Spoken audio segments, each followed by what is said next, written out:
Olá, bem-vindos. Este é o Washington Fora de Horas. Hoje é terça-feira e é dia 9 de fevereiro de 2021 e temos como temas detido Zeca Mushima em Angola. Foi também detido um militar que matou Cafunfo. Temos, por outro lado, tensão em Casamansa. Em Moçambique, diz que o número de ataques dos insurgentes em Cabo Delgado diminuiu. Poderá ser que a estratégia do governo comece a dar resultado. E temos também aqui o início em Washington do julgamento de impugnação do ex-presidente Donald Trump. Será a segunda vez que há um julgamento para a impugnação do agora ex-presidente americano. Mas nós vamos começar com Angola, onde o presidente protetorado português da Lunda Chokwe, José Mateus Zeca Mushima, foi hoje detido pelo Serviço de Investigação Criminal, onde tinha sido chamado para prestar declarações sobre os confrontos mortais em Cafunfo no dia 30 de janeiro. O advogado de defesa do ativista Salvador Freire confirmou à Voz da América em Luanda a sua detenção que foi feita na sua presença. Este é um tema em desenvolvimento a que vamos voltar na Voz da América, na nossa emissão vespertina e também no nosso site e também no Facebook. Em Angola, entretanto, foi detido um militar que matou um jovem em Cafunfo. O militar que supostamente baleou um jovem na segunda-feira no bairro de Balabala, em Cafunfo, foi detido, segundo a delegação provincial do Ministério do Interior na Lunda Norte. O suposto autor do homicídio encontrava-se fardado na via pública, um colega, em missão particular quando interpelaram dois jovens que circulavam numa motorizada. O Ministério do Interior explicou em nota que, sem motivo aparente, produziram disparos de armas de fogo do tipo AK, alvejando mortalmente um jovem de 25 anos, Garcia João Zeca, e provocando ferimentos graves num outro de 27 anos, Lino António Fernandes. A delegação provincial do Ministério do Interior condenou ainda o ato bárbaro e apela aos órgãos afins para que os implicados sejam severamente punidos nos termos dos dispositivos legais. Endereçou também condolências à família. A Vila Mineira de Cafunfo, recorda-se, foi palco de incidentes entre a Polícia Popular no passado dia 30 de janeiro, de que resultaram um número interminado de mortos e feridos, estando sob um forte dispositivo das Forças de Segurança desde essa altura, e que levou também agora à prisão de Zeca Mushima, o presidente do protetorado da Lunda Chokwe. Angola ainda, o governo pediu 500 milhões de dólares de uma empresa do marido de Isabel dos Santos. O governo pediu a um tribunal na Holanda para que seja devolvido cerca de 500 milhões de dólares de participações da empresa petrolífera portuguesa Galp, ligadas à empresária Isabel dos Santos e segundo a agência Reuters. As participações foram adquiridas através da companhia Exxon e, segundo o processo em tribunal, através do desvio de fundos e lavagem de dinheiro. O advogado do governo angolano, Emmanuel Gaiar, da companhia de advogados Sherman e Sterling, garantiu, e citamos, foi tudo resultado de corrupção e a Exxon deve às ações a participação indireta na Galp por foi roubo é ilegal e, portanto, tem que o devolver. Fim de citação. O processo descreve uma rede de empresas criadas segundo as autoridades angolanas para enriquecer a família do ex-presidente José Eduardo dos Santos. Quando ele ainda era presidente, a Sonangol vendeu 40% da companhia Esperança à Exxon, que pertencia ao falecido marido da filha Isabel dos Santos, síndica do Colo. A Exxon alegadamente quis posteriormente pagar a dívida em kwanzas e não em euros. A Esperança, na qual a Sonangol manteve 60% do controle, fez, por outro lado, uma parceria com uma companhia da família Amorim, que é quem possui agora a maior parte das ações na Galp, com 33%. No passado, Isabel dos Santos, que foi presidente do Conselho de Administração da Sonangol, entre 2016 e 2017 negou qualquer envolvimento na Exxon, que era, diz ela, a propriedade do marido. E amigos, antes de passarmos em Moçambique, onde vamos falar de uma diminuição de ataques de insurgentes em Cabo Delgado, de referir, e quero que não se esqueçam que às sextas-feiras nós temos um programa especial, chama-se Angola Saúde em Foco, portanto é um programa dedicado à saúde. A saúde é, de alguma forma, é igual em qualquer parte do mundo, portanto, aqui um apelo à participação de todos e o foco desta semana são doenças na infância e todos devem saber que algumas das principais doenças na infância são a varicela, o sarampo, também as infecções de ouvidos, quem já não teve e muito.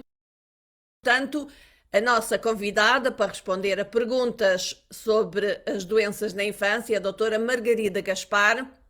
Iremos então falar das doenças na infância, como as prevenir e também como bem as tratar.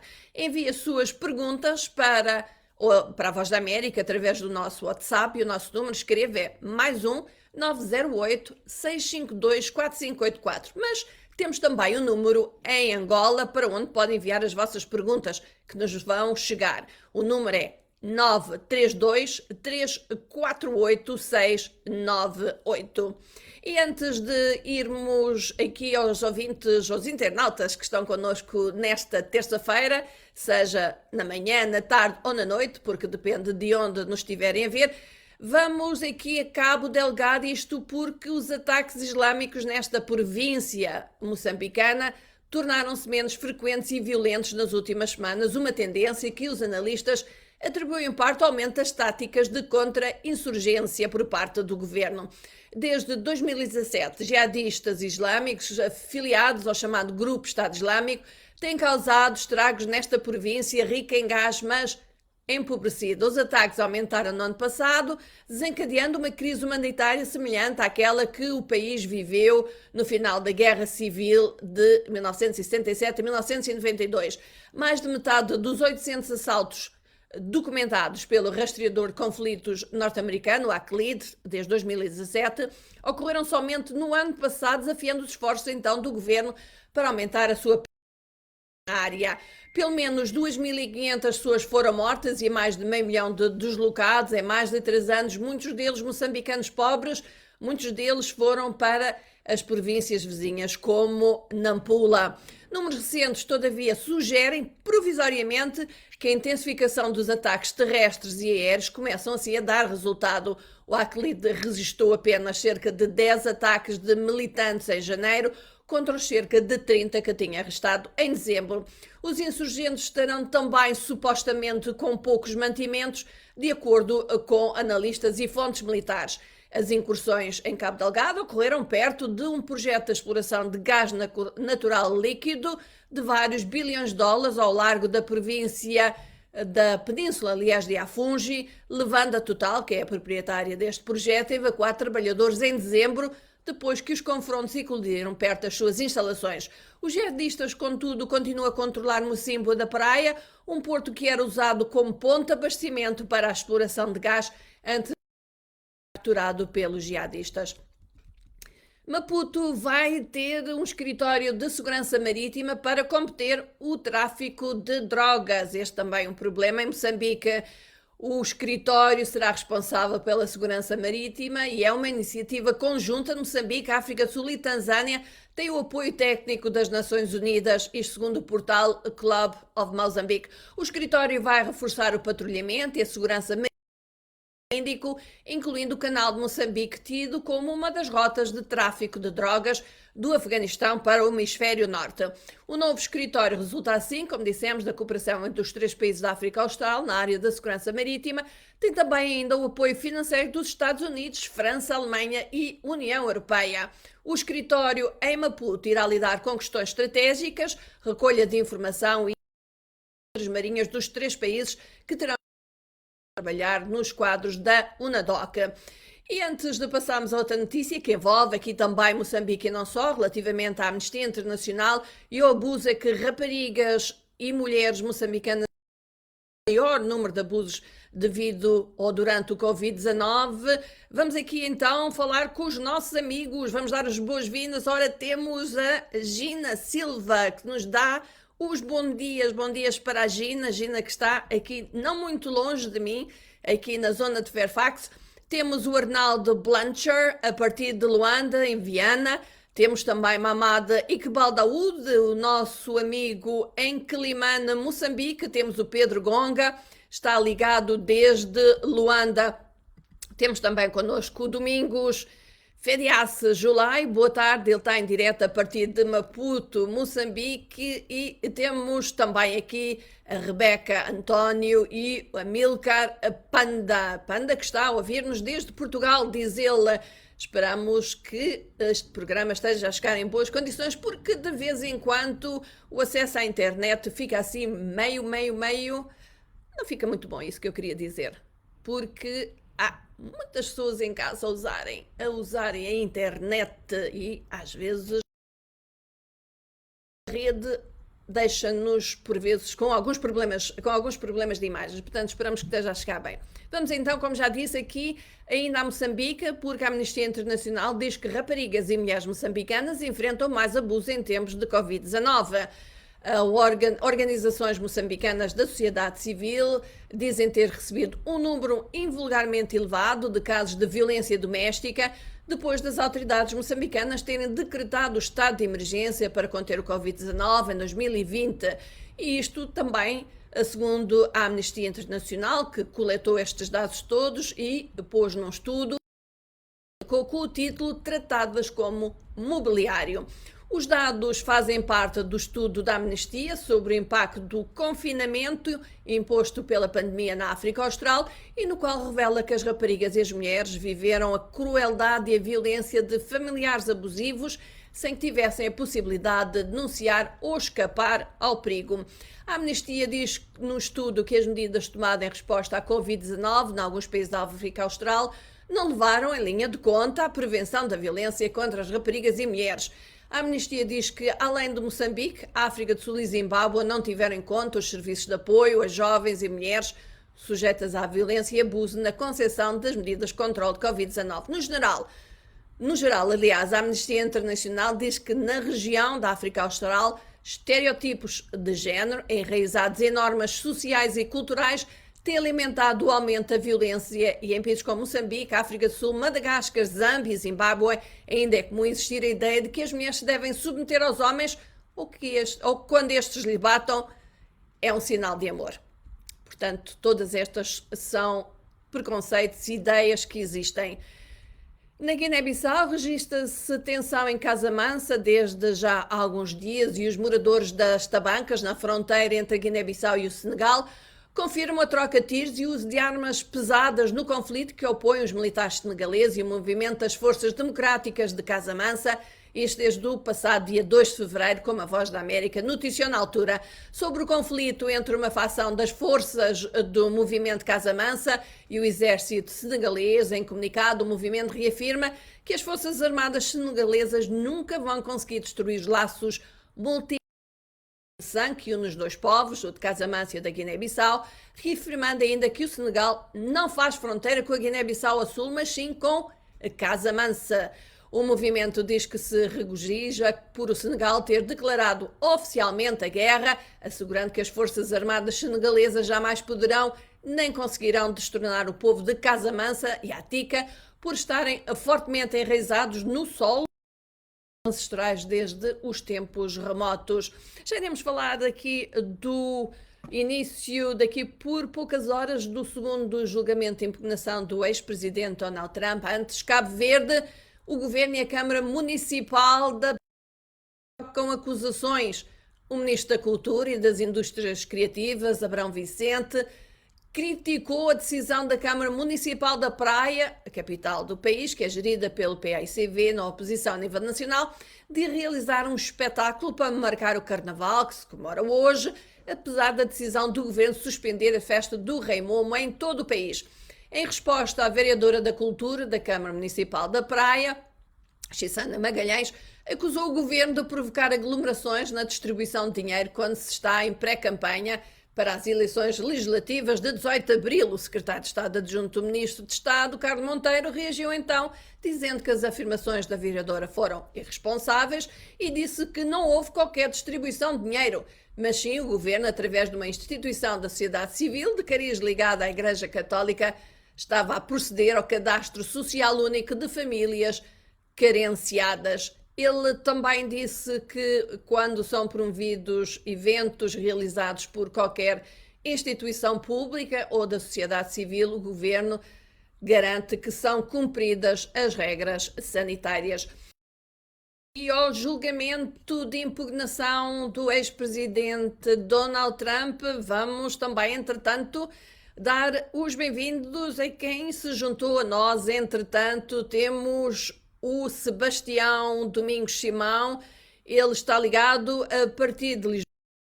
Envia-nos votos de paz, paz, paz para todo o mundo inteiro. Boa terça-feira abençoada, boa terça-feira para todos também. Temos desde Luanda a enviar-nos um abraço, o Adelino Promessa. Temos também desde Angola o Zacarias, o Adiama Lué. Temos também desde Cabinda o Eugênio Vumbi Vumbi. Temos também aqui o Sadjo Mamadi Camará, está em Bafatá, na Guiné, onde nós temos uma rádio parceira, que é a Rádio Comunitária de Bafatá, que transmite em diretas emissões radiofónicas da Voz da América, desde São Paulo, no Brasil, o Mateus Fernando, e temos também conosco a Tina Souza e o Joaquim Pinheiro, e temos ainda também desde Benguela a Désia Marcolino. Já vamos daqui a pouco dar os nossos bem-vindos e ver quem mais está connosco, mas grande notícia aqui nos Estados Unidos e um pouco com reverberações em todo o mundo, pelo significado, é o histórico. Segundo julgamento de impugnação do ex-presidente Donald Trump, começa hoje, terça-feira, daqui por menos 3 horas, no Senado dos Estados Unidos, com Trump acusado de incitar à insurreição, quando pediu aos partidários que confrontassem legisladores no Capitólio, quando aqueles certificavam a vitória do democrata Joe Biden nas eleições de novembro de 2020. O protesto transformar-se em quando cerca de 800 apoiantes de Trump se confrontaram com as autoridades, entraram no edifício, no complexo do Capitólio, quebraram portas e janelas e saquearam alguns escritórios. Confrontaram-se depois com confrontos, morreram 5 pessoas, incluindo um polícia do Capitólio, cuja morte está a ser investigada como um homicídio. A equipa jurídica de Donald Trump denunciou, aliás, ontem, segunda-feira, o caso como inconstitucional, chamando de absurdo responsabilizar o ex-presidente pela violência. Os 100 senadores, divididos igualmente, 50 republicanos, 50 democratas, ouvem o caso de impugnação contra o presidente e estão numa posição única porque foram todos eles testemunhas do caos a 6 de janeiro, quando depois tiveram que fugir da Câmara do Senado para a sua própria segurança. Com 2/3 dos votos necessários para que Donald Trump seja condenado, 17 republicanos teriam que se juntar aos democratas, e isto partindo do princípio que todos os 50 democratas votam a favor da impugnação de Donald Trump, isto para que fossem condenados. Portanto, terá que haver 67 senadores a votarem a impugnação de Donald Trump. Donald Trump, como tal, parece ter praticamente garantido a absolvição, assim como então foi acusado de solicitar ao presidente da Ucrânia que desenterrasse sujeira, por assim dizer, contra Joe Biden antes da eleição de novembro passado. Seja qual for o resultado, no entanto, Trump está sozinho em mais de 2 séculos da história americana como o único presidente a sofrer um processo de impugnação 2 vezes. Trump recusou o pedido dos democratas para testemunhar em sua defesa e não deverá comparecer. O julgamento pode durar 1 semana ou mais. E vamos agora aqui falar do Brasil, e isto porque, segundo o presidente Jair Bolsonaro, está a ser preparada uma nova série de transferências de emergência em dinheiro para milhões de pessoas pobres e vulneráveis, e este pacote, segundo Bolsonaro, vai em consideração as preocupações dos investidores sobre a frágil situação financeira do país. Vamos agora ao Covid. A pandemia do Covid já causou mais de 106 milhões de infectados e quase 2,5 milhões de mortes em todo o mundo, desde que foi identificado o vírus na China de 2019.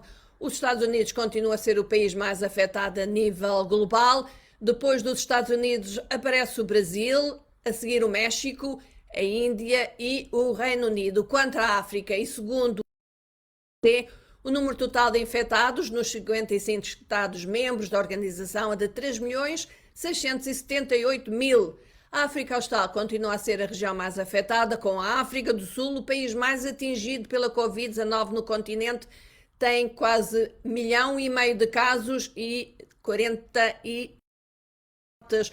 O Norte da África é a segunda zona mais afetada pela pandemia, segue-se a África Oriental e a África Ocidental, onde o número de infecções é de 347.000, o número de mortes ascende agora a 4.325. O Egito é o segundo país africano com mais vítimas mortais, segue-se então a África do Sul, Marrocos, Argélia, Etiópia e o Quênia. Entre os PALOPs, Angola 75 óbitos e 20.112 casos de infecção, Moçambique 465 mortes, 1.912 casos, Cabo Verde 136 mortes e 14.451 casos, a Guiné-Bissau tem 46 mortes e 2.780 casos e São Tomé e Príncipe 18 mortes e 1.346 casos. Entretanto, o Instituto Biomédico não planeia vacinar toda a população adulta da cidade serrana, no interior do estado de São Paulo, com cerca de 30 contra o Covid-19, para testar se a vacina reduz a taxa de infecção. A cidade serrana tem um elevado índice de infecção. O Instituto vai usar a Coronavac, a vacina desenvolvida pela Sinovac da China, que está a ser usada nacionalmente em uma campanha para vacinar os profissionais de saúde da linha da frente e grupos mais vulneráveis. Mulheres grávidas e a amamentar, crianças menores de 18 anos e aquelas com febre nas últimas 72 horas deste estudo.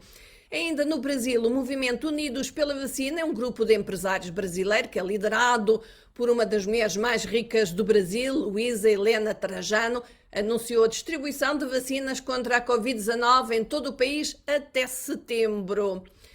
Vamos agora até ao Facebook, que disse que aumentou os esforços para conter a informações erróneas sobre as vacinas da Covid-19, divulgar factos e descobrir quem pode estar a incitar ao medo para receber a injeção. A decisão inclui a proibição de grupos que repetidamente espalham desinformação e desmentem alegações sobre as vacinas. Uma dúzia de funcionários da ONU e 3 civis foram mortos no cumprimento do dever em 2020, elevando o número total de mortes na última década para 440, de acordo com as conclusões do Comitê Permanente para a Segurança e Independência do Serviço Civil Internacional da Sindicato Pessoal da ONU. Em comunicado à imprensa na segunda-feira, a organização disse que as mortes foram deliberadas, envolveram o uso de dispositivos explosivos improvisados e outras armas, assassinatos dirigidos e ataques suicidas. 4 dos mortos eram do Burundi, 3 eram do Tchad, 3 dos soldados que morreram eram cidadãos egípcios, um indonésio e um ruandês. Os civis mortos eram da República Centro-Africana, Mianmar e Síria. E vamos, nestes minutos finais, aqui dar uma volta rápida por África. No Tchad, 15 partidos da oposição selecionaram hoje um único candidato que vai concorrer por eles à eleição presidencial, que tem lugar a 11 de abril. Estes movimentos tinham criado uma coligação e prometiam apresentar um único candidato e um único programa que vai concorrer contra o atual mandatário Idriss Déby no poder há 30 anos e que vai concorrer a um 6º mandato. Na Nigéria, rendeu-se às autoridades um líder de um gangue criminoso responsável pelo sequestro de centenas de crianças em idade escolar no estado de Katsina em dezembro. A rendição, que inclui também mais membros do grupo, aconteceu ao abrigo de uma amnistia.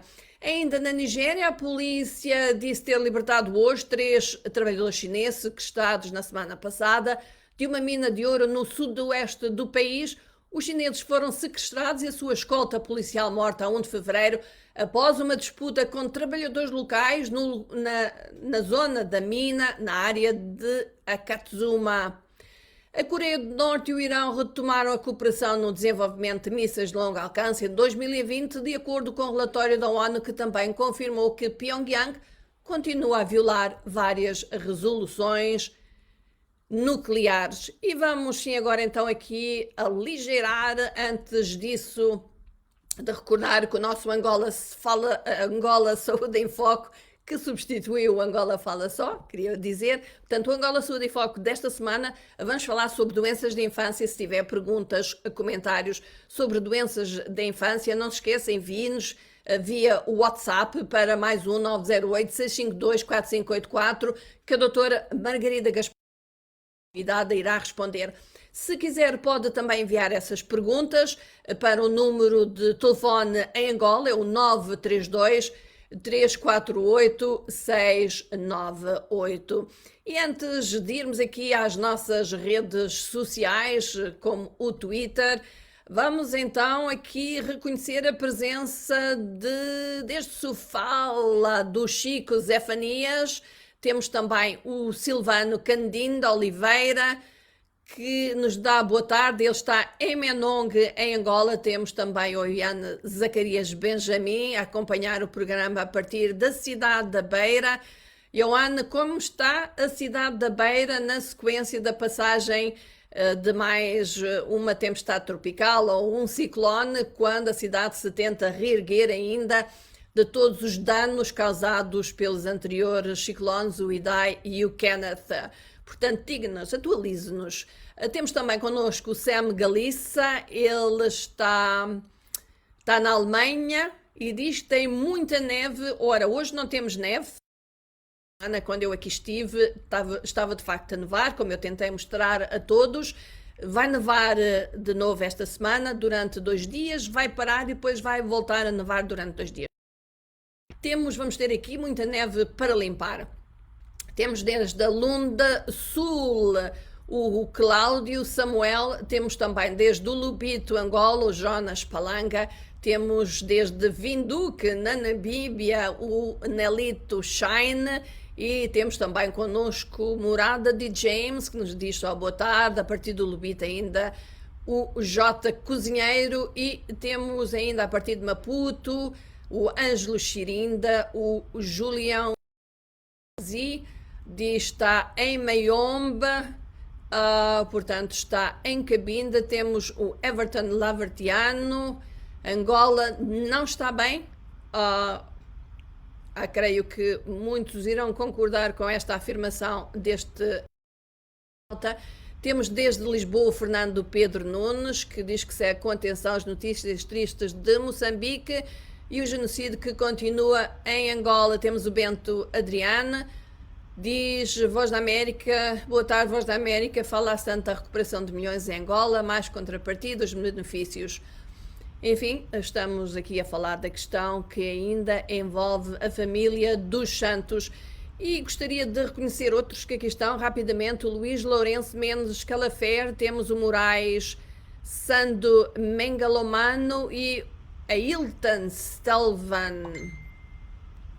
E temos ainda o Peto Fu Negro Drama, o Sebastião Perry e o Ernesto Mucande Minguei. Vamos então aqui mesmo para a parte final dizer que no Twitter está trending o nome de Mary Wilson, lendária cantora e fundadora do grupo da Motown, a Supreme. Morreu em sua casa em Nevada na segunda-feira, tinha 76 anos. Ela fundou o trio aos 15 anos, a Supremes, em Detroit, e permaneceu com o grupo até que ele se separou em 1977. Artistas e admiradores de todo o mundo prestem homenagem à sua vida e ao seu trabalho. O tópico mais popular a seguir à morte de Mary Wilson é o Bitcoin, depois da Tesla ter feito um investimento de 1,5 bilhões de dólares na criptomoeda. O Wall Street Journal escreve que a Tesla comprou 1,5 bilhões em bitcoins, revelação que segue à promoção do presidente executivo Elon Musk da criptomoeda e outras alternativas digital no Twitter. No website da Voz da América, www.voaportugues.com, o artigo que está a chamar a atenção dos leitores tem este título: Analistas moçambicanos consideram insuficiente condenação da União Africana ao terrorismo. Portanto, tem a ver com a reunião do fim de semana da União Africana. União Africana que condenou o terrorismo em Cabo Delgado, Moçambique e noutros países da África, mas analistas dizem que esperavam ações muito mais concretas, como por exemplo a criação de uma comissão para lidar com o fenómeno. Portanto, vamos despedir dizendo Angola Saúde em Foco esta semana, doenças de criança, como as prevenir e como as tratar. A nossa convidada é a doutora Margarida Gaspar, o nosso número do WhatsApp é mais 908-652-4584, o número local em Angola, para enviarem na mensagem é o 932-348-698 e assim se despede Ana Guedes. Desejo a todos a continuação de uma boa terça-feira. Amanhã o Washington Fora de Horas aqui regressa. Até lá, fiquem bem. Saúde para todos. Bye bye.